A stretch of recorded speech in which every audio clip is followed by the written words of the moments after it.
Panda Betting, especialista em aviação, até para a gente bater um papo sobre o Antonov, né? O Antonov, o maior avião do mundo, o avião de carga aí, que teria sido, inclusive, já confirmado pelo próprio presidente ucraniano Volodymyr Zelensky, teria sido avariado em ataques russos.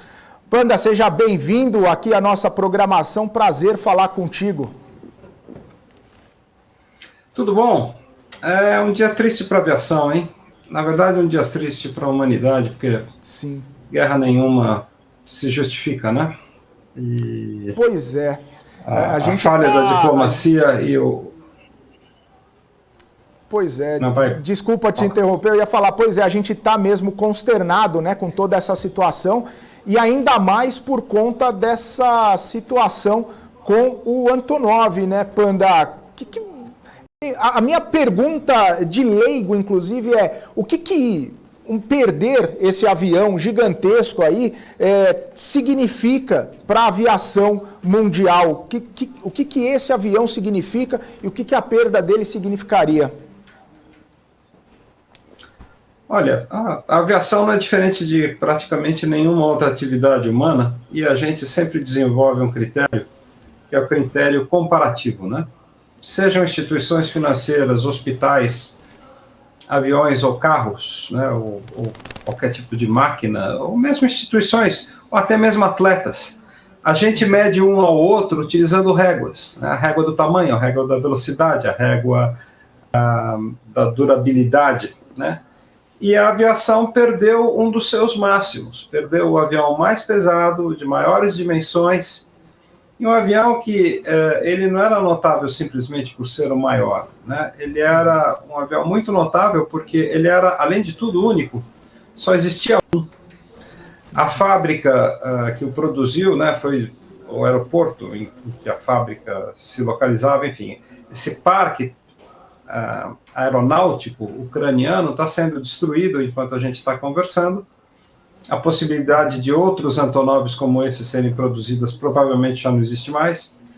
Então, seria mais ou menos a sensação de você estar reportando o fim do Concorde, que foi o mais rápido, né? Ou enfim, estar aqui reportando a morte de um mais rápido corredor, de um atleta que nadava, foi premiado por seus recordes, enfim. É um absoluto que deixa de existir. E a gente fica especialmente chateado por observar que ele deixou de existir devido à estupidez humana, né? O engenho humano foi capaz de criá-lo e a estupidez humana capaz de destruí-lo. E é uma pena mesmo, porque, além de tudo, essa aeronave, com suas dimensões, ela cumpriu um papel na cadeia logística mundial único. Por ter a maior fuselagem do mundo, ela era a única aeronave que era capaz de transportar, por exemplo, sondas petrolíferas de grandes dimensões, alguns tipos de turbinas para hidrelétricas, enfim. Ele fazia missões que nenhum outro avião era capaz de fazer, e será capaz de fazer no futuro próximo, porque não é fácil fazer um projeto desses, não foi fácil construir. Então, assim, no meio da tristeza toda que essa guerra traz, da perplexidade, né, que essa guerra embute em si, é mais uma ofensa, é mais uma tristeza a gente ver que a história da aviação é destruída com essa insanidade toda. Entendi. Ô Panda, uma das dúvidas, né, entre várias que a gente tem aqui, é a seguinte: se ele foi apenas danificado, avariado, perdão, se ele foi apenas danificado, avariado, existe a possibilidade de recuperá-lo se ele não teve uma extensão tão grande assim de avaria? Aparentemente não, porque houve um incêndio no hangar e, como eu te falei, com muito esforço, se fosse um tipo que tivesse outros aviões, né, idênticos, construídos em operação, talvez você até pudesse reconstruir parte do que foi danificado. E embora não saiba a extensão da gravidade das avarias, né, fogo em hangar com provável desabamento da estrutura, as altas temperaturas, isso leva à conclusão mesmo de que o avião não tem recuperação. É uma pena, né? Tristeza, uma pena bem grande. O Panda, a gente viu aí, né? Você falou que uma perda irreparável, né? Um avião que talvez demore muito tempo para a gente conseguir ver novamente desse porte, mas uma outra dúvida que a gente tem é a seguinte: quando existe, claro, um conflito, alguma coisa nesse sentido, os alvos eles não são escolhidos, né? E quando se estourou esse conflito e tudo mais, se sabia que o avião estava lá e, claro, da importância dele.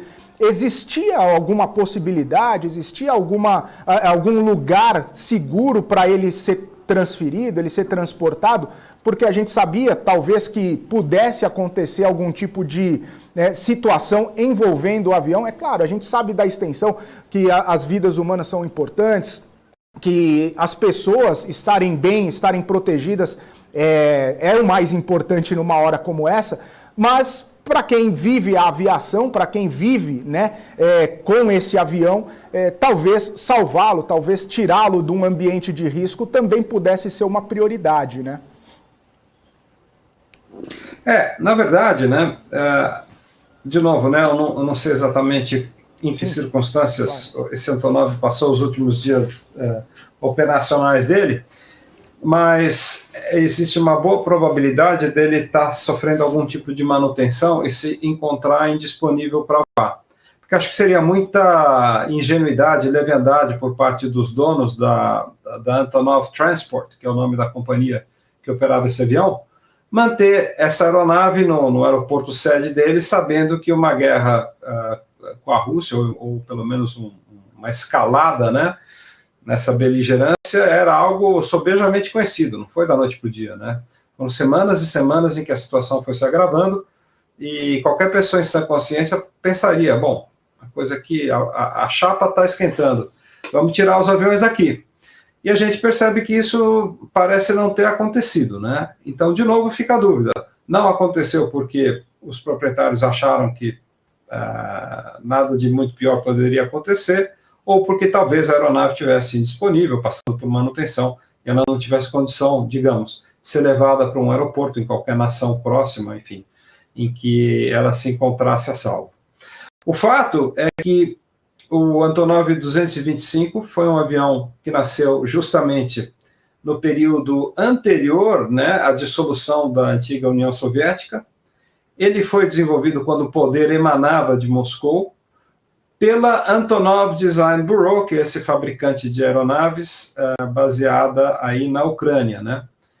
Quando a Ucrânia pertencia à União Soviética, a gente acreditava que esse avião era, de fato, um avião russo, vamos dizer assim, mas logo ficou claro, né, que a Antonov sempre esteve na Ucrânia. Então, quando houve a fragmentação da antiga União Soviética e nasceu a nação da Ucrânia, separada da Rússia, isso ficou mais claro. Eu vi esse avião voar pela primeira vez em 1990, ao vivo. Naquela época ele era pintado com as patrióticas cores da antiga União Soviética, né, branco e vermelho, e depois da independência da Ucrânia ele adotou esse padrão com as faixas amarelas e azuis. E a Antonov sempre foi motivo de muito orgulho para o povo ucraniano, né, porque, de novo, né, eles podiam dizer que eram fabricantes e operadores do maior avião jamais construído, né, que é um feito mais construído e operacional, né? O Spruce Goose do Howard Hughes, ele era maior em algumas dimensões, mas o Antonov 225 é o maior avião operacional, com história comprovada, tal. O Spruce Goose era um avião, sei lá, foi um sonho do Hughes que praticamente não teve nada, nem de um voo de testes e ficou por isso mesmo. O Antonov 225 não, ele voou bastante, teve 2 vezes no Brasil. Eu fui registrar a sua chegada em 2011, quando ele visitou o Brasil pela primeira vez, e tinha milhares de pessoas em Guarulhos acompanhando a chegada dele. Era uma manhã de fevereiro, linda, assim. Aliás, acho que era no próprio carnaval, assim. E está fazendo aí 11 anos que ele visitou o Brasil pela primeira vez. E ele era um avião assombroso, por diversas razões, né? Ele foi muito bem projetado, e é paradoxal imaginar que ele nasceu em princípio, de uma demanda do poder central da União Soviética, que emana de Moscou, né? Moscou queria uma aeronave capaz de transportar 1.000 tropas, né, 1.000 soldados fortemente armados, ou que ele pudesse cumprir um papel logístico importante para descarregar e carregar tanques sem nenhum outro tipo de auxílio. Então ele tinha uma característica muito interessante, uma porta no nariz se abria, né, o nariz se levantava, ele meio que agachava, as rodas do trem de pouso frontal, elas, vamos dizer, entravam para dentro da fuselagem, o nariz ficava próximo ao chão, e do nariz, essa região frontal do avião, descia uma rampa. E os tanques e os carros de assalto e os outros tipos de transportes, né, de blindados, inclusive canhões, lança-mísseis, enfim, toda a sorte de veículos blindados, de veículos de guerra, podiam subir e descer desse avião por meios próprios, o que é uma tremenda vantagem num cenário de guerra, né? Porque você não depender de nenhum tipo de transporte, de um guindaste, assim, de qualquer auxílio externo, é uma vantagem incrível. Então, repetindo, né? Ele abaixava o queixo, encostava no chão, levantava o nariz, saía de dentro dele uma rampa, e por essa rampa os blindados entravam e saíam, o que conferia a ele essa característica única. E é o paradoxo, né? Ele nasceu de um pedido, de uma decisão. A União Soviética não pedia, ela determinava, de uma determinação do poder soviético de construir o maior transporte militar do mundo. E quando esse avião foi gestado, né, a gente ainda vivia os tempos da Guerra Fria. Então, a rigor, a gente pode imaginar que o Antonov foi desenhado para entrar em combate contra as forças da OTAN, né, do Ocidente, vamos chamar assim, né? Da Organização do Tratado do Atlântico Norte. E foi justamente esse imbróglio, né, esse flerte, né, da Ucrânia com a OTAN, com a Europa, que acabou provavelmente elevando as tensões. E, em última análise, é isso que determinou o fim dessa maravilhosa aeronave, né, cujo nome é Mria. Quer dizer, eu não sei se é assim que pronuncia, porque eu não falo ucraniano, mas Mria, em ucraniano, significa dream, sonho, né? Então, a gente pode dizer que é, infelizmente, o fim de um sonho, pelo menos para a aviação.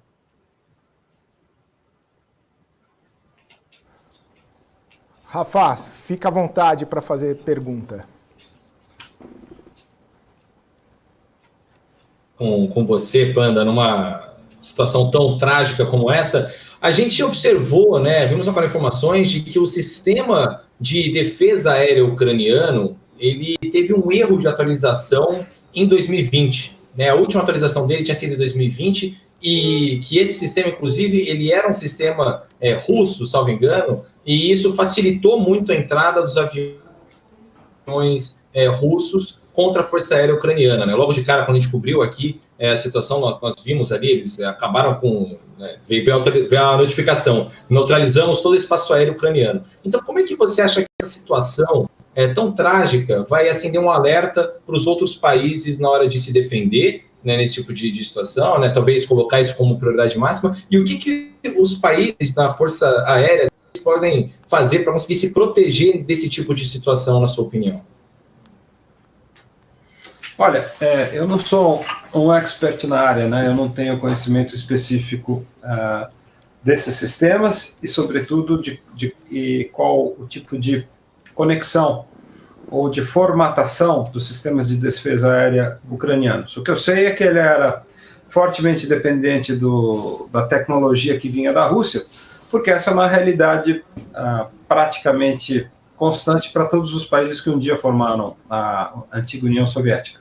Não são muitos os países cujas forças armadas, que outrora pertenceram à União Soviética, conseguiram, até sobretudo por razões econômicas, conseguiram trocar o seu material e adquirir material de origem ocidental, vamos chamar assim. Né? Essa não é não é a realidade. Então, por exemplo, as antigas repúblicas, né, centro-asiáticas, né, os famosos TAM, né, Uzbequistão, Azerbaijão, Tajiquistão, todas essas repúblicas têm material bélico de origem russa. Né? Geórgia, Bielorrússia, a mesma Alemanha, antiga Alemanha Oriental, todo esse bloco, né, da Europa Oriental, todo ele foi equipado, aparelhado com tecnologia russa. E até hoje, a maior parte das forças aéreas desses países e de seus sistemas de defesa, né, vale dizer, não apenas força aérea, mas exército, e em alguns casos, quando acontece da marinha desses países, praticamente todos eles utilizam equipamento de origem russa, com raríssimas exceções. E o fato é que, se você comprou da Rússia, a Rússia sabe o que te vendeu, e na hora de iniciar um conflito, a Rússia sabe melhor do que ninguém como neutralizar, quais são os pontos fracos do sistema de defesa. E é bom lembrar que as guerras hoje, elas... hoje não, né? Faz bastante tempo. Ficou muito claro que a superioridade aérea é a primeira missão. Você tem que garantir a superioridade aérea, ou seja, dominar o espaço aéreo, para poder pensar em vencer teu inimigo, né? As guerras feitas em solo ou por mar valiam para os séculos anteriores, né? No século passado e neste, a primeira coisa que você tem que dominar é o espaço aéreo. Então, tendo a nítida noção de que a Força Aérea Ucraniana, ou o que resta dela, né, é basicamente composta por equipamento de origem soviética, né, os caças MiG, por exemplo, o Sukhoi, claro, a União Soviética tem total condição de saber como atacar e como melhor se defender. E também, acredito eu, né, de novo, não sou expert, estou inferindo aqui, né? Eles provavelmente têm sistemas de radares de detecção e inteligência de origem soviética. Então, aí fica muito mais fácil para os russos. Maravilha. Panda, quero agradecer sua participação aqui com a gente. Obrigado por nos atender aí e falar um pouco sobre o Antonov, dar um pouco da sua visão, sempre muito qualificada, sobre esse gigante aí da aviação mundial. Muito obrigado mais uma vez e sempre bom poder contar com a sua participação aqui com a gente. Grande abraço aos ouvintes também.